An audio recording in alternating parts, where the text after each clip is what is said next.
Good morning. This is Dolores Hirschman from mastersinclarity.com, and I want to talk about fear versus hope this morning. I'm here going for a winter walk at home in New England, and I was thinking about the concept of how we act when we are coming from a place of fear versus when we're coming from a place of hope. Let me give you an example. A few weeks ago, I got an email from one of my clients, and she said, I think I can't do this business thing. I can't accomplish the goals I have. I don't think it's working. It's not happening fast enough. I am not clear. Even though we've worked in clarity, I don't know what I'm doing, and on and on and on about what was happening in the everyday. So as her coach, I jumped into a call and said, okay, let me ask you this question. I was not going to ask about what she was doing. I was going to ask, the first question was going to be, and it was, how are you feeling? Are you feeling hopeful or are you in fear? And it was obvious from the tone of her voice and also even from the email she had sent that she was coming 100% from a place of fear. So let me tell you what happens when we come from a place of fear. When we come from a place of fear, we are in basic human experience, fear triggers protection, meaning we are like this fight or flight space, which means our defenses go up, we become defensive in our conversations, we become judgmental, we become jealous of what other people are accomplishing or what other people are experiencing. We start putting blame outside of ourselves, meaning, well, it wasn't my fault that didn't work as well. Someone else was involved. And we become, not paranoid, but we could become paranoid and feel that the world is out to get us, that there's a conspiracy out there to see us fail.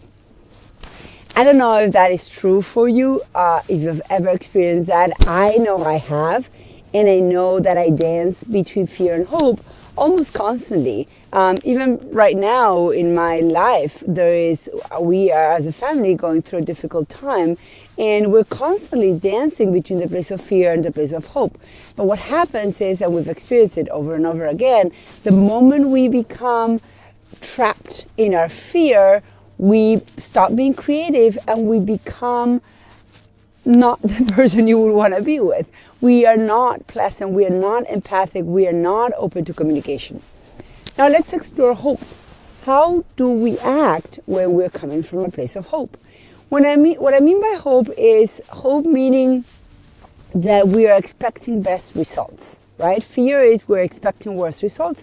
Hope, we're expecting best results. When we are expecting best results, we start leaning on the place of trust. Now, let me say something about trust, because you can probably say, well, I've trusted people out, before. I trusted my team before, or I trusted my partner before, and they let me down. This is not about trust, putting trust outside of ourselves. It's first of all, putting trust in ourselves. And that is the concept of trusting that whatever comes your way, you will be okay. When you're able to put yourself in the place that I am strong enough, creative enough, powerful enough, and smart enough to deal with what comes my way, then you can lean into the trust that you have for yourself and begin putting trust in others, right? So when we are in a place of hope, we begin leaning in on trust. And what happens when we lean in on trust, we start letting go. We stop controlling, which is one of the first reactions when we're in fear. When we're in trust and in hope, we stop controlling. We begin to allow. We are open up to conversation. Communication opens up.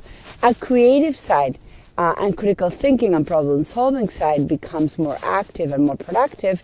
And we begin to take action, but from a place that whatever comes my way, I will be okay. And things begin to happen, things begin to shift. So I want to invite you this morning to think about today, just for today, Are you leaning into hope and trust, or are you leaning into fear? This article also includes some tactics that will help you shift first and bring awareness and acknowledge, are you in fear or trust? First of all, first step always. And then how do you shift? Baby steps. How do you shift from fear into hope and trust so that you can actually show up for your workday, for your life, and accomplish the results you're looking to accomplish? Until the next time, I'm sending you a big hug, and I'm going to continue with my walk.